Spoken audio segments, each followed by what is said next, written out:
Hey guys, subscribe for daily content, and if you're shopping for gear, make sure you check out the description for the newest items at some of the very best online retailers.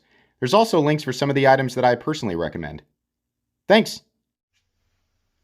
What's going on YouTube? Metal Complex here, and today I'm going to be talking about 10 knives out of my current knife collection that I will never ever sell. Now I want to be very clear, recently I did a collection update video where I went over every knife in my collection. Just because you don't see a knife from that collection video in this top 10 video, it doesn't mean that I'm willing to sell it. Truthfully, it's very rare that I sell anything out of my current collection, but if I do, it goes to my patrons. I did create a $1 tier for people who want to join, but that's the only, there's no exceptions. That's the only time that I will sell knives, and that they have exclusive rights to it. But these knives are knives without a shadow of a doubt will remain in my collection forever. I know I'm going to break a few hearts today because I have people who message me on Instagram all the time asking if I will part ways with something. It's really not about money. There are certain knives that I don't care what the offer is. They're just going to stay in my collection forever. I just enjoy having them. Now, for those of you who have been watching my channel for a long time, you'll know that my wife gives me gifts every year for our anniversary, such as the Spyderco Pair 3. Those knives are obviously not knives that I'm ever going to sell, but they're not included on this list because there's a whole bunch of them, and I want this to be a dynamic top 10 of some other knives, and I want to offer some clarity there. So anyways, thanks so much to my generous patrons who are supporting me right now. There's a link for Patreon right down below, and please make sure to follow me on Instagram at metal_complex. Let's go ahead and start off here with the first one. Let's go ahead and get this one out of the way. Yeah, I'm really sorry, guys. This knife, there are more people who message me on a weekly basis about this knife. This is the Demco 8020 Titanium. There are more people who message me about this than any other knife in my collection. I will not sell this. I will not. I had to tell somebody the other day, I said it wouldn't matter if your offer was 10 times what it was. I'm not going to sell it. I love the Demco 8020. And I really love this titanium one. This was not easy to get. These are hard to, I mean, they're still incredibly difficult to acquire right now. I have faith that these will become more available in the future, right? I mean, it's every day I see in my comment section, they're never coming back. It's so hard to get. There's lots of stuff that's been like that throughout, you know, the history of the knife world. And then eventually there's more supply, and then, you know, maybe it's available for a little bit and then it goes away, right?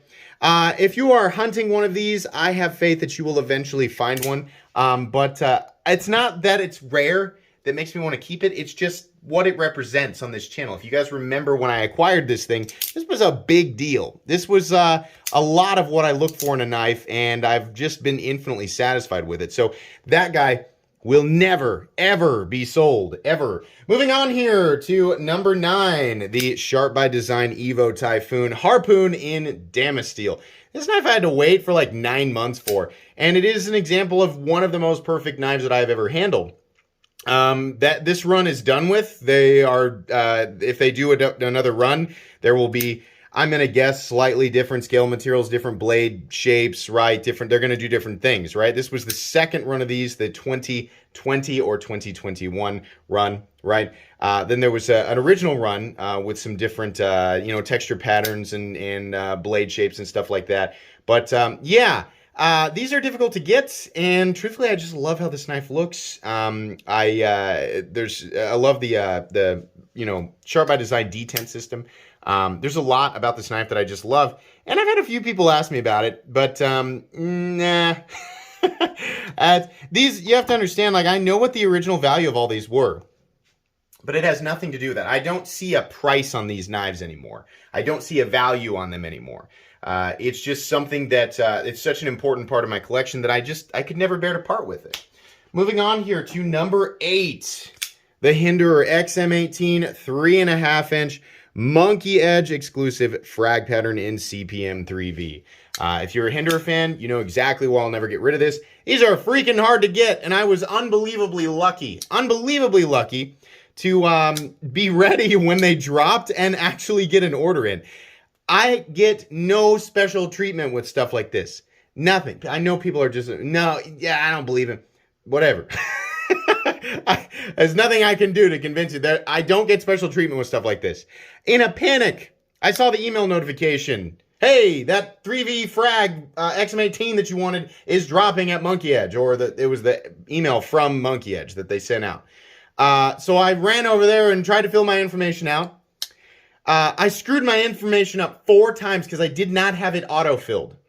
Somehow, I had enough time to correct my information 4 times, and it still went through. I have no idea how many of these current run there are. There are some old Sparrow Grind versions of this. There are some Anthracite, Battle Anthracite, which is like a dark gray. I think there's another Battle Black, right? This is the most recent run of Battle Black Spanto. Yeah, no way. This has been a dream XM18 for a long time. Again, I know what they go for on eBay. It wouldn't matter if somebody offered double that. It's just not, it's not a knife that I ever want to get rid of. And I'm not trying to come off as snobbish here, right? Because, I mean, to some people who are really trying to acquire these, and their only means of acquisition is by spending, you know, double, triple, quadruple, quintuple what they go for on the secondary market, to still be denied, it might be frustrating to hear. But again, it really has nothing to do with money. I just don't care. The object itself, you know, I want it in my collection for the same reason that people who are trying to buy it, that's how badly they want it in their collection, right? So that's why this stuff, I want it to stick around, right? It's just sentimental value now is playing a very powerful role. Moving on here to 10987, the Shegorov Quantum, one of the most perfect knives in my collection. Now, this is a knife that you can relatively easily acquire. The problem is that it's an $1,100 knife. These things are not necessarily ultra scarce. You can find them on Recon 1. I don't know, like every couple of weeks, maybe once a month, they drop these and they kind of hang around for a little bit. I just love this knife. You know what's funny is I actually did not purchase this brand new. I purchased it on the secondary market from a gentleman who I've done multiple. I've actually bought multiple knives from. I believe it's the same person. I asked, I said, what kind of condition is it in? And he said, it's in absolutely perfect condition. I trusted him, and he was right. It really was in perfect shape. This knife has perfect action. It's got a perfect finish. Other than my fingerprints all over the handle scales, it has no blemishes, no flaws whatsoever, which is largely the case with everything else in this video. But there's something about the lines of this knife. It's just so beautiful to look at. There's so much incredible detail. Literally anything that you're seeing on the frame is just a fingerprint. It takes a long time to get all of that off of the frame. But every last little detail of this knife is so unbelievably perfect. There's so much just good here. This knife it brings me joy every time I pick it up. And, you know, no matter what happens with the Quantum in the future, I mean, truthfully, there's a good example of why I really don't, it's not about rarity or anything like that. This knife is destined to evolve. It won't surprise me if Shegorov starts doing M398 Quantums and they do like a Gen 3. They're already on Gen 2 and they do a bunch of crazy stuff and it makes this one obsolete. Great. I don't care. That knife that's gonna stay with me. Even if the value of that knife drops to 50%, it just doesn't matter. Moving on here to number 5. This is the Protech Strider SG. Not necessarily a model that's hard to get, unless it's this titanium one. I've talked about this knife many times. This is number 2 of 40. It was a gift from my buddy Jeff Goodnow. I've always wanted a titanium auto, and this is one of the only ones I've ever been able to acquire. And it wasn't due to a hunt. I'd been hunting forever, and Jeff just decided to give this to me. These were originally $490, $500, something like that. I have no idea what it's worth now. It doesn't really matter. I will never get rid of this. Number 1, because it was a gift from a very good friend, who I very much respect. And because it's a titanium SNG. This is it'd be easier for me to get a regular, like a true Strider SNG with the G10 and the titanium. It'd be easier for me to get that knife right now than to replace this. I will never, ever, ever, ever get rid of that. Moving on here to number 6. I think you guys probably could have guessed this. The XM24 Harpoon Spanto with the full titanium scale. No way. The 24, it's a Knife Center exclusive, right? When I say that, I don't mean Harpoon Spanto. I mean the XM24 the larger harpoon spanto is truthfully a Knife Center exclusive. It's kind of weird to me, but okay. There's not necessarily anything ultra special about this 24 over other 24s, except for the fact that it's got the titanium scale. Those are ridiculously rare. You guys have heard me say this a million times. I had to wait 8 years for Hinderer to release another XM24 titanium scale, and I finally got it. And then the Hinderer shortage hit and all that. There's just no way. There's no way that that knife is going anywhere. And moving on here to number 7, for the exact same reason, except that this actual XM24 is a rare variant. This is the Darkhorse, as I call it, the XM24 Spanto with the stonewashed DLC finish. This is different than Battle Black, and it is different than DLC. They still do DLC, and they still do what this is Battle Black right here, the 3V. They still do Battle Black. As far as I can tell, they do not do Stonewash DLC anymore. On top of that, the fact that it's a Stonewash DLC XM24 Spanto, I have no idea. There's not very many of these. I've talked about this many times. I jumped on this. I saw it on Scott Whittington's site at USA Made Blade. And I said, oh my gosh, I have to have that. Please, please, please. Set that over. Sorry, I'm getting there's a little, it's not a blemish. It's just like I think it's just like a moisture mark or something like that. Anyways, so here's the problem with this Stonewash DLC. It is so hard to clean. It's ridiculous. But anyways, I jumped on it, I think it was just like 10 minutes after it was displayed on Instagram from USA Made Blade. And I am very happy that I did, because it has really become a crown jewel in my collection. Truthfully, there's just no way. I think this is part of the reason they discontinued this finish. It's hard to photograph. And see, like, even after cleaning it off, it turns kind of a bronzy. After all the moisture on the blade evaporates, it'll be fine. But yeah, there's just no way I'm ever going to get rid of it. This thing is a huge part of the channel. I've outfitted it with black hardware, a carbon fiber scale, and I've also got a steel flame pendant there as one of the screws. There's just no way. I honestly don't even know what that's worth. I have absolutely no idea. I've never been tempted to look or try to get a value on it. I don't know. I don't care.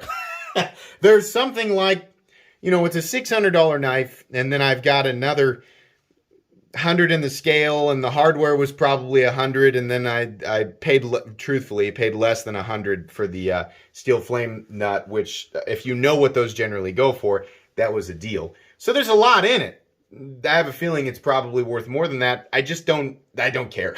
I don't ever want to get rid of it.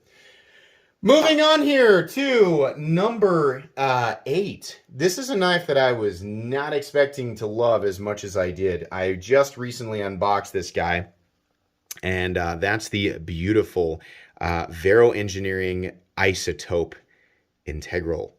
This one in particular, sporting the Damascus inlay. The reason that I'm never going to get rid of this is because I know that there were only 9 or so made with Damascus. This is not a knife that, sorry, there's a little bit of oil there.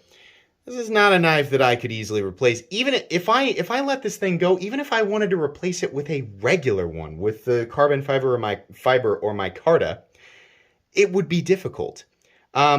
But beyond that, really, I just love how this knife looks. I think that this is truthfully one of the best things that was released in 2021. And my full list and all of that will come at the end of the year. Sorry, cleaning off the Damascus. Some people, when I unbox this, people are like, I don't like how the I don't like. That's fine. I didn't buy this for anybody else but me. My love for an object cannot be swayed by someone saying that it doesn't look good enough for them.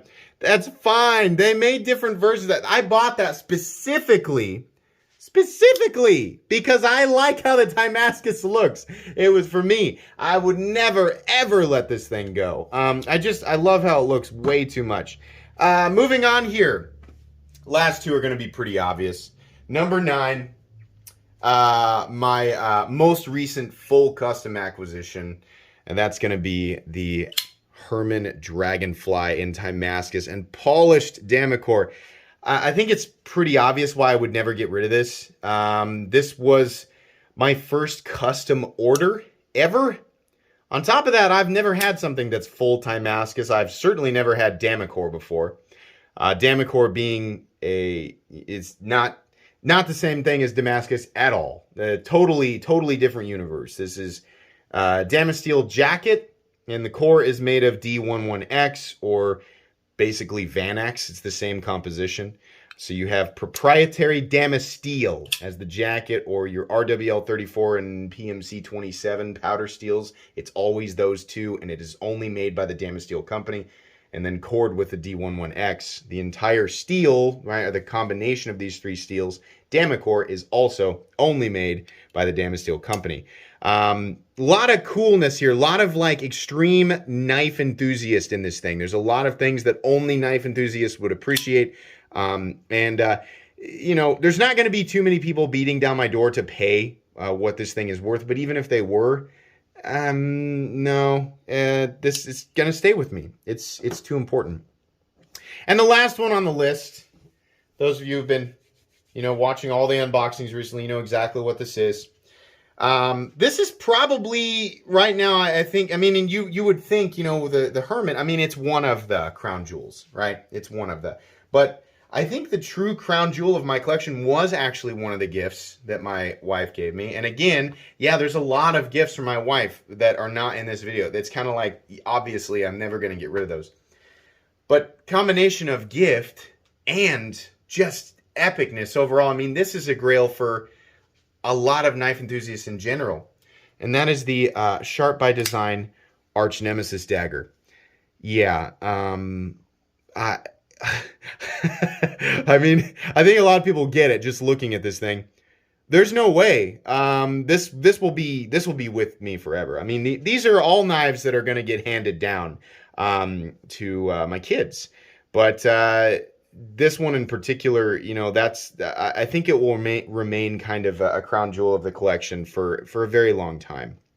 I think this is extremely representative of, you know, everything, you know, basically what this channel is all about, you know, the whole knife enthusiast thing, the whole collector thing, and it's made out of premium materials in a way that you could absolutely 100% use this, and it's plenty durable and would hold up just fine, but also just appreciation for things like symmetry and aesthetics, right? Brian Nadeau is a wizard. There are a lot of, I mean, all of the designers and makers for these knives are all wizards, right? But Brian Nadeau is a freaking level 100 wizard. This is ridiculous. It is so beautiful and so perfect. Truthfully, you know, outside of the Herman and the Shegorov, it's one of the only perfect, truly perfect knives in my collection. I will never, ever part with this. I think you guys probably could have guessed, those of you who know my collection pretty well, you probably could have guessed which knives were going to be in this video, but I wanted to do this and just kind of share it with you guys. Tomorrow, you're going to get a video where I go through and rank every single knife in my collection, like the whole S tier through whatever the base tier is, just for fun, so you can kind of get a general idea of where everything is in my head. I think that's going to be pretty much it today, guys. I hope you enjoyed this video. I hope it was at least mildly entertaining. Be sure to follow me on Instagram at metal_complex. If you did enjoy this video, leave a like. If you'd like to check out my other content, I do, of course, have lots of videos of knives that are either expensive or inexpensive that I do or don't like, so check those out. And if you enjoy all my content, go ahead and click on that Metal Complex logo right there and subscribe, because there's definitely more coming. Thanks again for watching, everybody, and have a great day.